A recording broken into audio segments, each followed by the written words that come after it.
prestos, Señor, a tu palabra, a tu evangelio, que la podamos atesorar y que la podamos colocar en práctica. Sé tú hablando a nuestras vidas, te lo pedimos en Cristo Jesús. Amén. Bien, la mayoría acá sabe que soy profesor de historia y geografía, a eso me dedico, esa es mi profesión. Por ende, me encanta la historia, me fascina. Y me gustaría hacerle unas preguntas. Me gustaría saber si recuerdan un poco quién ganó la Segunda Guerra Mundial. Depende, claro. ¿Qué países? Bueno, la alianza Estados Unidos, Francia, Gran Bretaña, ¿cierto? Y también la URSS, conocidos como los aliados, ¿cierto? Y los perdedores fueron el bando de las potencias del eje, ¿cierto? La Alemania nazi, Italia y también Japón. El hecho es que hace algunos años atrás, salió una serie que se llama El hombre en el castillo. No sé si la conocen o la ubican. Esta serie, El hombre en el castillo, lo que cuenta es un final distinto a la historia tradicional. Nos muestra que al final los ganadores de la Segunda Guerra Mundial no fue Estados Unidos ni los aliados, fue la Alemania nazi. Y el mundo queda bajo este poder, invade Estados Unidos y queda el mundo bajo un régimen totalitario, ¿cierto? Donde las libertades son restringidas, donde hay persecución, donde no hay calma, etc. Ahora bien, imaginemos este mundo totalitario de la serie que le estoy comentando, que se hiciera realidad en nuestro presente actual, en donde hay persecución, ¿cierto?, desesperación, etc. O vamos más allá, imaginemos que esa realidad se logra evidenciar en Chile y las libertades comienzan a restringirse, incluso la libertad de culto es eliminada y ya no podemos reunirnos así libremente. Ante esta situación hipotética, como cristianos, ¿qué haríamos? ¿Continuaríamos predicando el Evangelio del Señor? ¿Continuaríamos reuniéndonos? ¿O quizás abandonaríamos nuestra fe por miedo a las consecuencias en un mundo o en un contexto de persecución y oposición?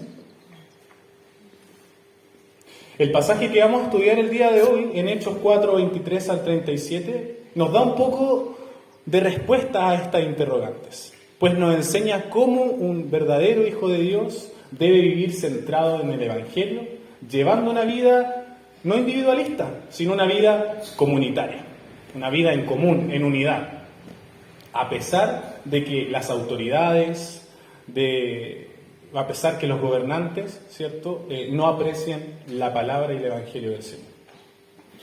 El sermón está ambientado, ¿cierto?, en Hechos de los Apóstoles, que es como una continuación del Evangelio de Lucas, escrito por el mismo Lucas, a eso del 60 o 62 aproximadamente después de Cristo, con una finalidad de relacionar el Evangelio de Jesús, el actuar de los apóstoles y la labor misionera del apóstol Pablo.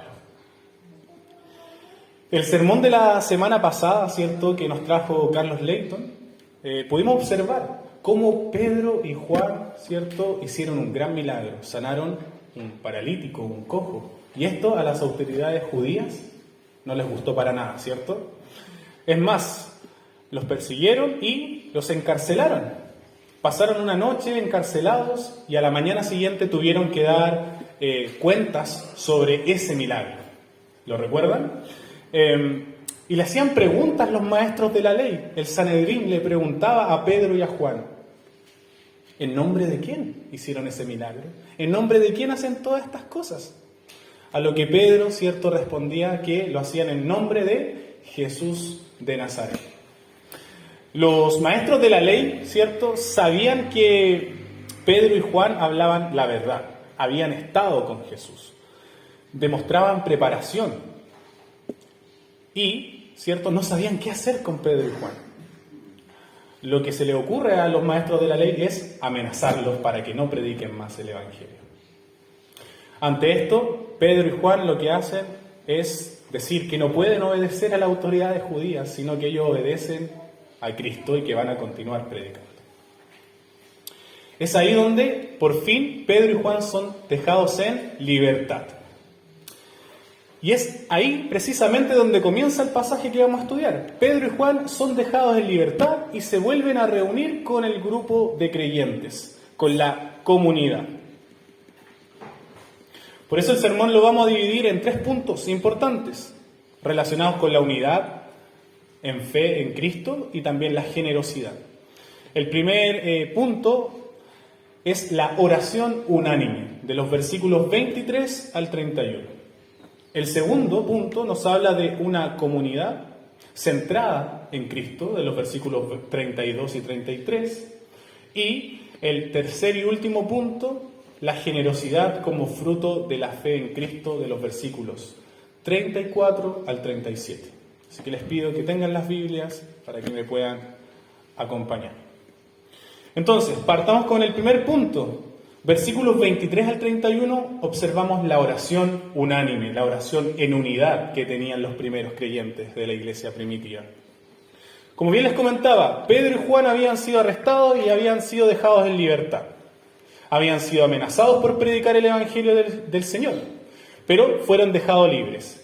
Y una vez que son dejados en libertad, en vez de doblegarse ante estas amenazas de los maestros judíos, se reúnen con los demás creyentes de manera unánime para dar un gran ejemplo como iglesia, que es orar, ¿cierto? Orar al Señor.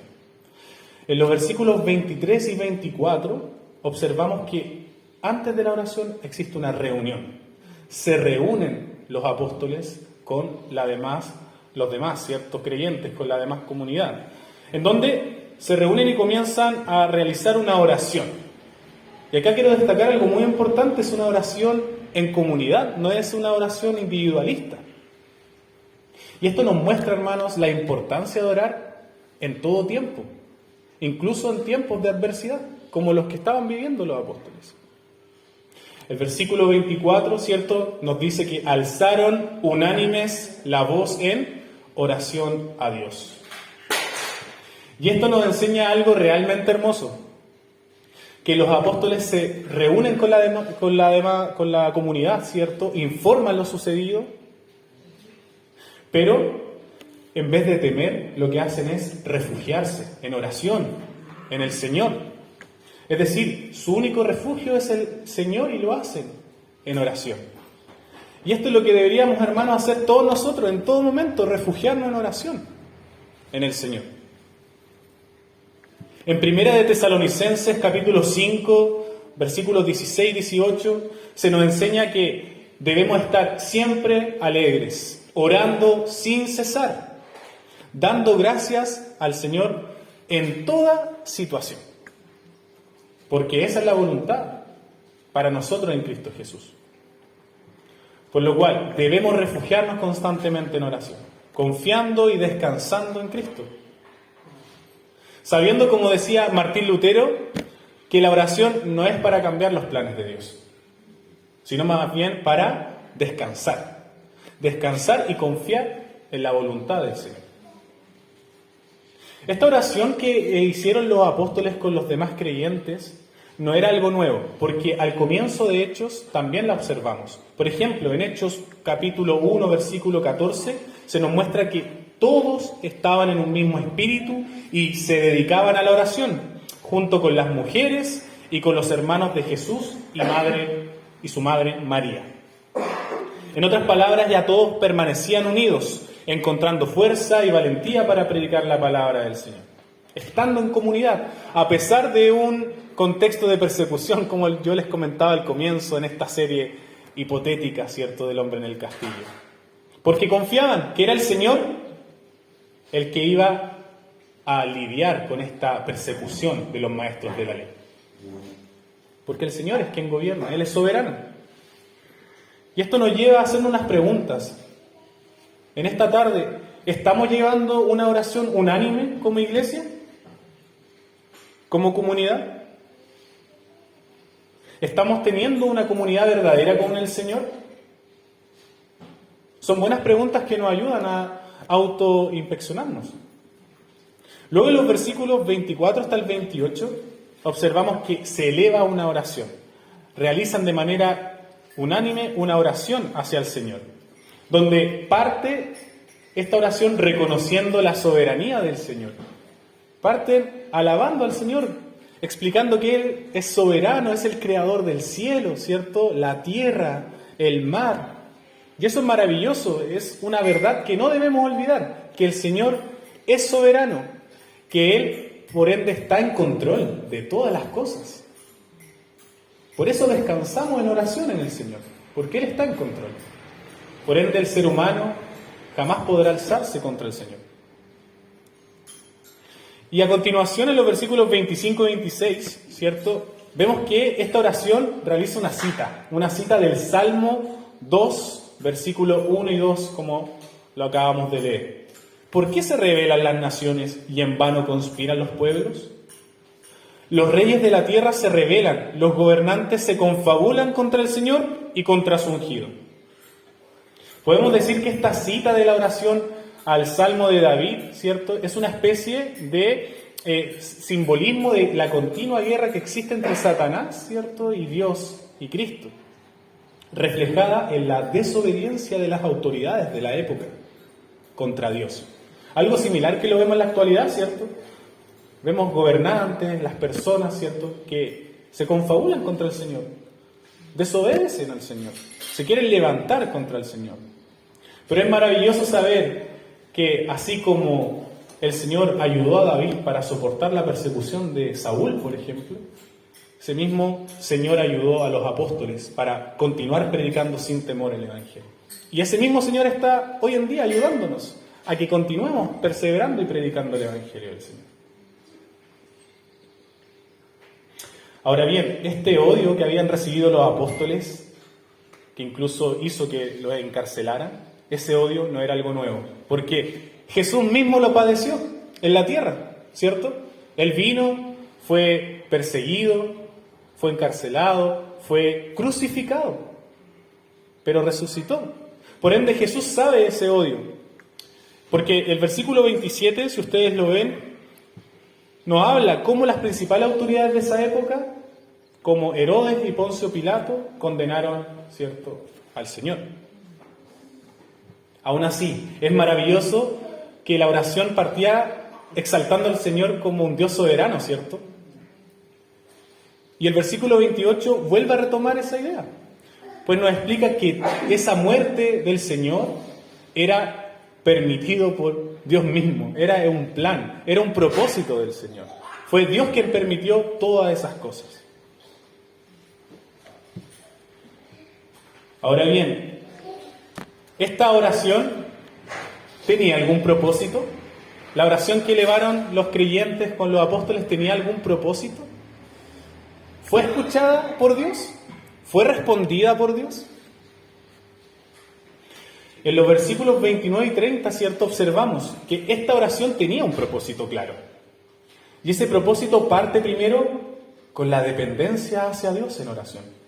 No dependían de ellos mismos, dependían de Dios. Por eso oraban al Señor. Y en segundo lugar, el propósito era fortalecerse en estos tiempos de persecución, de oposición. ¿Para qué? Para continuar predicando con valentía el Evangelio y la palabra del Señor. De manera ferviente, valiente, realizando señales y prodigios en el nombre de Jesús. Ese era el propósito. Y vemos que sí fue respondido. Vemos que el Espíritu Santo sí respondió esta oración. ¿Por qué? Porque manifestó su presencia a través de dos señales, una externa y una interna. Y eso lo vemos en el versículo 31, ¿cierto? Donde vemos que después de la oración, ¿qué ocurre? El lugar tiembla, ¿cierto? Tiembla el lugar. Esa es la señal externa. Y por el otro lado, vemos que todos fueron llenos del Espíritu Santo. Es decir, todos comenzaron a ser dirigidos completamente por el Espíritu Santo frente a este contexto de intimidación y oposición del momento, haciendo que continúen predicando sin temor. Y estos acontecimientos son muy similares a Hechos 2, ¿cierto? Cuando ocurre el Pentecostés, cuando se nos habla que en Hechos 2:2 de repente vino del cielo un ruido como el de una violenta ráfaga de viento, ¿cierto? Y llenó toda la casa en donde estaban reunidos. Entonces esto nos lleva a preguntarnos, hermanos, en esta mañana, ¿cuántas veces estamos buscando en oración a Dios cuando enfrentamos desafíos en nuestras vidas? ¿Lo estamos buscando verdaderamente? ¿Estamos orando? ¿Estamos refugiándonos o estamos dependiendo del Señor? ¿O dependemos más bien de nuestras fuerzas, de nuestras soluciones humanas? Debemos saber que la oración es importantísima y aún más en comunidad. Asimismo, pasamos al segundo punto, una comunidad centrada en Cristo, en los versículos 32 y 33. Esta oración estaba cimentada en dos pilares muy importantes, que los vemos en estos dos versículos. Esta oración, en primer lugar, nos refleja que compartían todos los bienes, compartían todas las cosas, todo lo tenían en común, se ayudaban mutuamente. Y en segundo lugar, continuaban dando testimonio de la resurrección del Señor. Y es aquí donde la gracia del Señor se derramaba sobre todos ellos, de manera abundante. Esto hacía que todos los creyentes estuvieran unánimes, orando juntos en un mismo sentir y en un mismo pensar. Entonces el primer pilar es que compartían todo, compartían todas las cosas. Eso lo vemos en el versículo 32. Estaban en un mismo sentir, estaban en un mismo pensar. Y esto es un fiel reflejo de la unidad en fe en Cristo que debe existir. Esa era la columna vertebral, estar unidos en Cristo. Pues observamos que no solamente compartían sus creencias, sino también compartían sus bienes, sus cosas materiales. También se mantenían unánimes, y eso era gracias al Espíritu de Dios. Continuaban, ¿cierto?, compartiendo las cosas los unos con los otros. Incluso se nos dice que nadie consideraba suyo las cosas, las posesiones. Todo lo tenían en común. Y esto también no era algo nuevo. Ya lo venían haciendo. Por ejemplo, en Hechos 2, del versículos 44 y 45, se nos explica ya que todos los creyentes estaban juntos y tenían todo en común. Vendían sus propiedades y posesiones y compartían sus bienes entre sí según la necesidad de cada uno. Vemos cómo este comportamiento se mantiene a lo largo de Hechos. Y esto ilustra y nos muestra algo muy importante de los cristianos primitivos. Que, por un lado, se comparten las creencias, pero también el ámbito material. Y eso es muy importante. Esta unidad, ¿cierto?, refleja principalmente que este compartimiento de las cosas, de estar unidos, unánime, en fe en Cristo, es un claro anticipo de cómo, hermanos, vamos a estar unidos en la eternidad con Cristo, ¿cierto? Compartiendo todo en un mismo sentir, en un mismo pensar. Y eso va a ser maravilloso. Pues debemos recordar que las cosas que nos da el Señor son para nuestro beneficio, sí, pero también para el beneficio de nuestro hermano, de nuestro prójimo. Y eso no lo debemos olvidar. Ese mismo sentir y pensar que tenía la iglesia primitiva estaba basada en lo que nos dice, por ejemplo, el Evangelio de Marcos, capítulo 12, de los versículos 30 y 31. Actuaban buscando cumplir, ¿cierto?, los dos importantes mandamientos de amar al Señor con todo su corazón, alma, mente, fuerzas, amando también al prójimo como a ellos mismos. Y eso también es lo que nosotros debemos hacer. Debemos estar cimentados en aquellos mandamientos. El segundo pilar, ¿cierto?, que es importante esta iglesia primitiva es que no solo compartían sus cosas materiales, sino también, por el otro lado, continuaban predicando la resurrección, daban testimonio de la resurrección del Señor. Y eso lo encontramos en el versículo 33, en donde vivían una vida centrada en Cristo, dando gracias por todo, dando testimonio de la resurrección del Señor Jesús. Y la gracia de Dios se derramaba sobre todos ellos de manera abundante. Esto nos muestra que las necesidades materiales y espirituales van de la mano, van en conjunto. Y vemos cómo se ayudaban mutuamente, pero también continuaban predicando el Evangelio del Señor. Predicaban, aún en un contexto de persecución, de oposición, predicaban valientemente. Recordemos que los apóstoles habían sido testigos de la resurrección del Señor. Por ende no podían callar lo que habían visto, lo que habían oído. Cristo estaba con ellos, con la iglesia primitiva, y lo hizo que estuvieran unánimes y se olvidaran de todas esas amenazas de los maestros de la ley. Y ese mismo Señor está hoy en día con nosotros, el cual nos puede ayudar para continuar predicando la palabra del Señor. Además nos habla que la gracia del Señor se derramaba sobre todos ellos. El creer en Cristo, en su muerte y su resurrección, había justificado a todos estos creyentes de la iglesia primitiva. Habían encontrado perdón, salvación. ¿Qué mayor regalo que haber recibido esa gracia de Dios? La cual te salva, te justifica y te mantiene santificándote.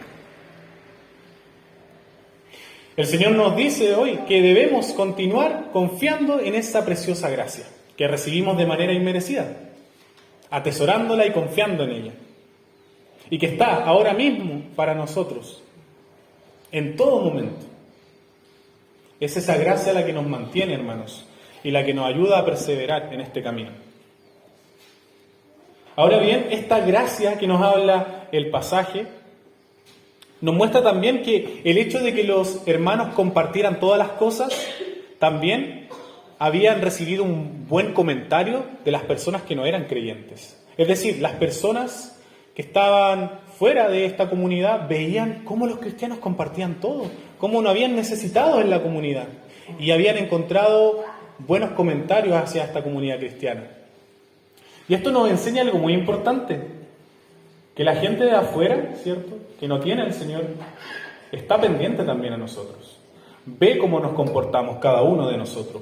Ve si es coherente lo que hablamos con nuestras acciones. Por ende, eso debemos tenerlo en cuenta y dar un buen testimonio. Ayudándonos entre nosotros, pero también ayudando a los demás afuera, espiritual y materialmente. Esto nos lleva a preguntarnos, ¿a través de qué forma nosotros estamos fomentando la unidad acá, en esta iglesia? ¿Qué estamos haciendo para aumentar esta unidad en Cristo? ¿Estamos dispuestos a compartir y cuidar de los necesitados de la iglesia? ¿Estamos confiando verdaderamente en la gracia del Señor? ¿La estamos reflejando acá en la iglesia o fuera de ella? Eso también es muy importante. Y asimismo pasamos al tercer y último punto del sermón, el cual nos habla de la generosidad como fruto de la fe en Cristo en los últimos versículos 34 al 37. Nos habla que la generosidad fue un fruto generado por Cristo en esta comunidad, que no eran meras palabras, sino también se evidenciaba en acciones en donde vendían sus propiedades, reunían dinero y lo repartían según la necesidad de cada uno.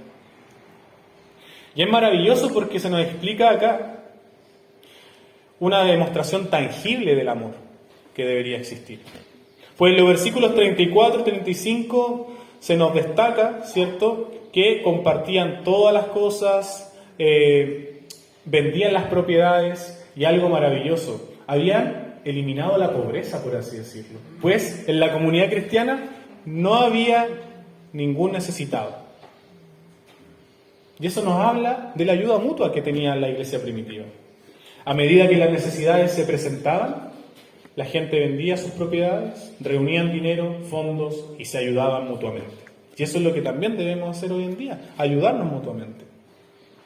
Aquí observamos tres aspectos. Primero, que la venta de tierras no era obligatoria.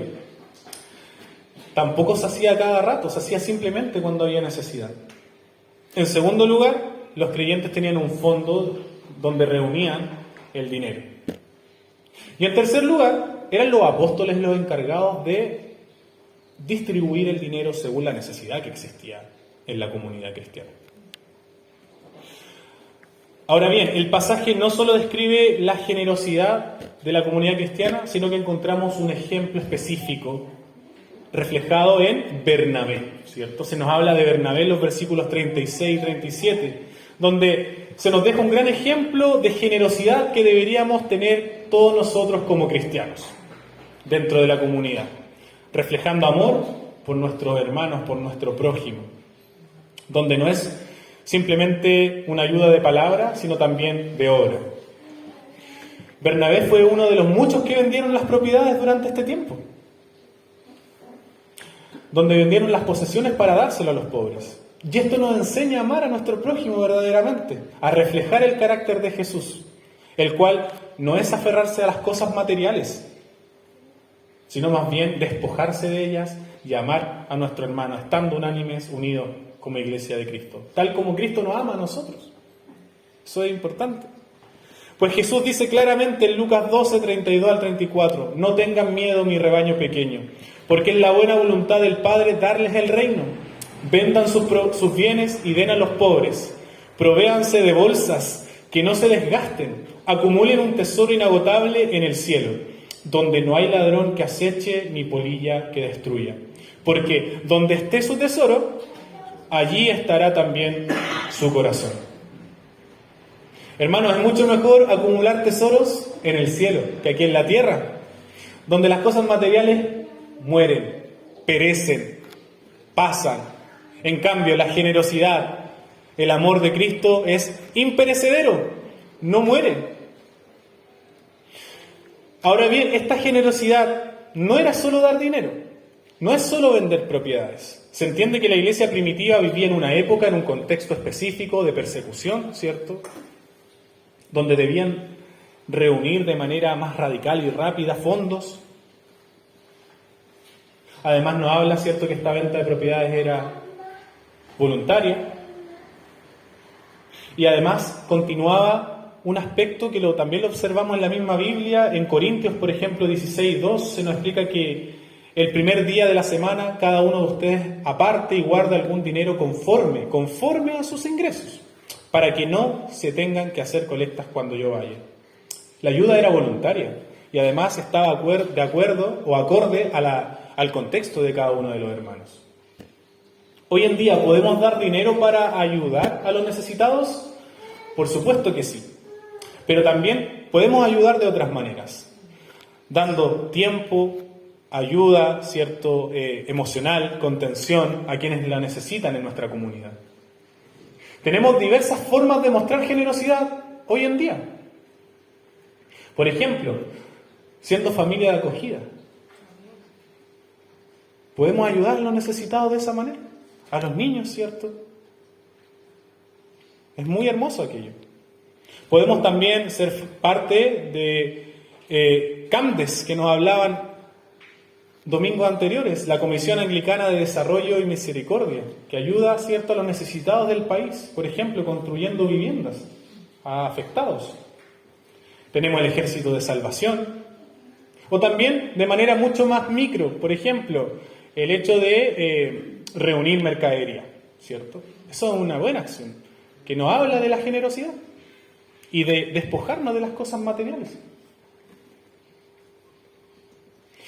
Por ejemplo, yo les puedo comentar algo cotidiano. En el colegio donde trabajo, que es un colegio cristiano, muchas veces algunos profesores han pasado necesidad, pero vinculado, por ejemplo, una profesora a una enfermedad, se enteró de cáncer. Por ende, ¿qué hicimos nosotros como profesores cristianos? Primero, oramos al Señor en conjunto, tal como se nos muestra este pasaje, buscar al Señor en oración. Y en segundo lugar, ayudar monetariamente o de cualquier otra forma a esa colega que está siendo afectada por esa enfermedad. Ese es un ejemplo en donde podemos reflejar esta generosidad que nos habla el pasaje y que nos habla el Señor. Por eso hoy en día nos podemos preguntar, ¿cómo podemos practicar la generosidad en nuestra vida diaria y cotidiana? Como conclusión, Hechos 4, 23 al 37 nos muestra una comunidad unida en fe, en Cristo, caracterizados por la generosidad. ¿No es eso lo que deberíamos ser como iglesia? Estar unidos en Cristo en fe, reflejando y entregando no solo recursos, nuestra vida entera, por la comunidad en conjunto, mostrando amor y ayuda por los necesitados. En resumen, podemos ver el día de hoy en el pasaje que Pedro y Juan son liberados, se reúnen con los demás creyentes, oran al Señor para encontrar fortaleza y predicar la palabra del Señor a pesar de las amenazas, a pesar de este contexto de persecución, ¿cierto? Además, observamos cómo eliminan la pobreza con esta generosidad reflejada en la venta de propiedades. Dios nos desafía, ¿cierto?, en esta tarde a, primero, buscar a Dios en oración, a refugiarnos en Cristo en oración, pero en una oración en comunidad, unánimes.